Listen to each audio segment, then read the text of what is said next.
How is it going, YouTube? Malagant here. So we're gonna talk about a little bit like loot filter again today, but there's this suggestion that's been going on ever since the beta, ever since loot filter has been suggested to the game or implemented to the game. Sorry, um, that's been repeating, and I've recently seen the suggestion once again on Reddit, and I do really believe that it would be an insane addition to this game, and I'll discuss why that is. So first things first, maybe I should cover what that is. Um, the suggestion is basically, how the crafting materials, some of them are much more scarce in your like crafting materials over here. But by the way, this is a bug. It keeps on closing the screen. It's not me closing it, so sorry for that. But as you can see, like we have some materials, some FX shards, a lot more than some others. As you can see, like level of aerial assault, I only have a single shard of that. And apart from that, there are actually shards in the game that I've definitely don't have in my crafting materials section. So the suggestion is going to be about this basically. There's some stuff that are like very rare or stuff that you are missing, and you're not going to realize this until you actually need this kind of thing. So the suggestion is loot filter capable of either recoloring or showing it emphasized when an item drops with an FX that you are either missing or you have very few of. So let's say it was the aerial assault that we were talking about right there. I'm also aware that I only had one FX. If an item drops with an aerial assault level on it, it would emphasize it or recolor it to something that I would like to recolor it to, so that I can like immediately say, okay, this item over here has an FX that I'm actually either missing or I have a very few of. So let's shatter it, or I'll look at it and remove it later. So that is the quality of life that needs to be added, in my opinion, yesterday to the loot filters capability. I don't necessarily know if like developers said anything to this, but this is a massive addition, in my opinion. So from here on, for the rest of the video, I actually want to talk a little bit more about like the loot filter here, because I think like it's a good topic. And at the same time, I made a new character yesterday with a friend of mine, and we were just like leveling, chill. It is a mage. I didn't really play a mage at all so far. And what ends up happening is that, like, obviously I don't have a loot filter for myself. I didn't create one. And we're like level 40 or something. And I started just skipping everything, on the floor. I'm not even mouse overing anything. There's so much loot. It's just that, like, I'm lazy to stop and create a loot filter for myself. So as I covered it inside out in my, like, what you need to know, all about loot filter, the mastering last epoch video that I recently made. You can find this in my channel. And in that video, we talked about, why is this loot filter over here? Like it is, you kind of need to like make it very simple for yourself. There's some like, there's a reason you want to implement this, right? So ask yourself, what do you want to see basically on the floor? And let's go over those. So if you think about it, again, to repeat that point, you don't want to see anything at all on your screen other than like some potential useful things, right? So you hide everything is like the first rule that you implement, and then you show the stuff that are like set unique and exalted items, which are arguably the most valuable items, right? So those two rules implemented. Now, anything else is not going to be visible because our first rule was like hide everything. Well, what else do you want to see, right? Let's cover those topics. Then our loot filter is going to be golden for the character that we're playing. Now, I want you to understand that for the character that we're playing is the biggest downside. I think you could definitely potentially like make a loot filter that's kind of like a value for everybody.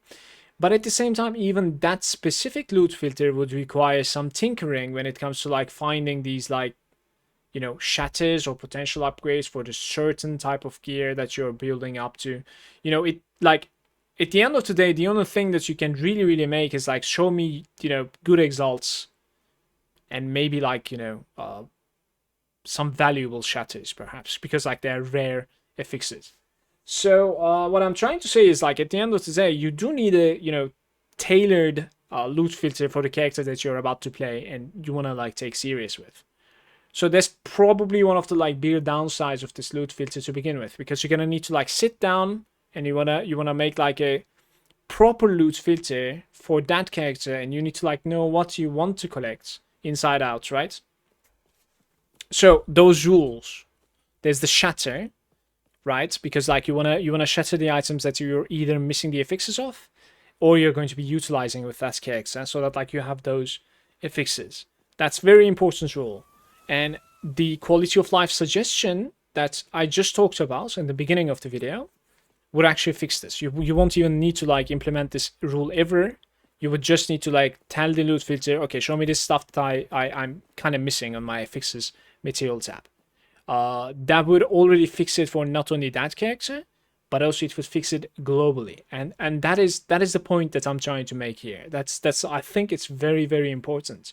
So it kind of takes away a big portion of the feeling that you have, I'm making a new character here, who is going to go through this loot filter one more time? That feeling really, really goes away, simply because now one of the rules, the shatter rule, where you need to like go over here, right? And you go to like affixes over here, and you now from this list, which by the way, these affixes are the entire affix pool on the entire game, you need to figure out what do you really want to see. You know what I mean? When it comes to the shatter rule. So that's going to be fixed by just a very, very simple rule. That's perfect. So the shatter rule is one of the things that you want to see, right, on the floor. If that was fixed with the quality of life, what else would you rather see on the floor is potential upgrades. That's a little bit easier to implement. It does still require you to go through the affixes, yes, but I'll make your time much easier. For the character that you're playing, right, you create a mage. What does mage utilize? I like to split this into two. One of them is going to be the weapons and the other one is going to be the armor, okay? So for the weapons, you do one rule, and for the armor, you do a second rule. For the weapons, you would do what a mage utilizes, right? It's going to be probably a spell. If it's going to be damage over time, put those two. It's going to be probably something like int or attributes, I guess. Those are like capable of rolling maybe in offhand and main hand. And then there's going to be like the crits, spell crits, stuff like that. There's going to be like cast speed, mana regeneration. You click those stuff, right, from this screen, and then afterwards you're going to say, show me something with like 2 of these. So it's going to hide everything with 1 from this moment. And for the armor, it's much easier actually, because you're going to say, show me something with 3 of these. And the stuff that you're going to be showing is going to be all the health values, armor, all of the resistances. Don't put the lightning, cold, and fire though. Put armor stuff as well on top of that. Put your main stats. So if it's a mage, intelligence. If you're going to be scaling from intelligence, put vitality over there, and put movement speed, cooldown reduction on top of this. You could put tiny little bit of like offensive stats, because there are these like weird stuff like rings that are going to be showing thanks to this. So what I mean by offensive stats is like spell damage, fire damage, elemental damage. If you're playing damage over time, you could put those two. And then you tell the game to basically show me something with 3 of these affixes. Now, these just 2 rules that I've implemented, one for the weapons and one for the armor, is going to be fixing your entire leveling when it comes to loot filter. It's just done. It's done.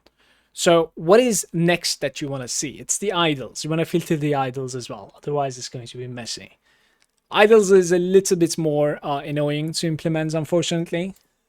But what you do is, like, again, you go to show, you can recolor it into teal or turquoise. And afterwards, you say, like, a fix again.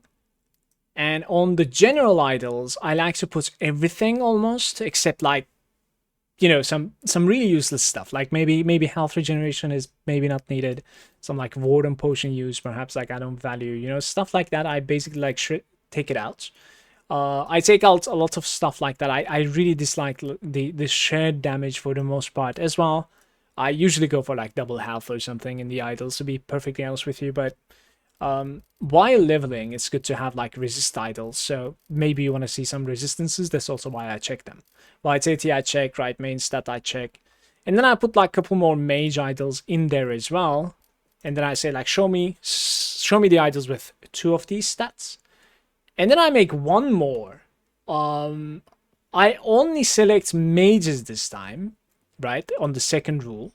I say, show me anything with 1 affix of these. So we are going to be seeing much more. But from the mage section, mage idol section, I only click the ones that I really, really care about. So if I'm like Spellfire, I click Spellfire, right? So if I'm like a ward character right there, some interesting ward stuff.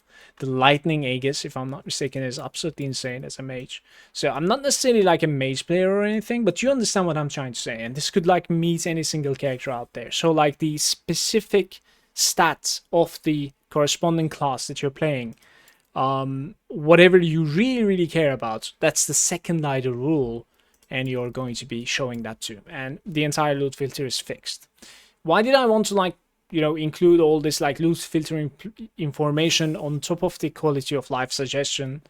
Is because I made it, as I said, I made a character yesterday, and I had to go through this loot filter thing for myself one more time, and I was really thinking to myself, I really don't want to see too many items, because like now this is like my third character, and I have a good bank, you know, for leveling.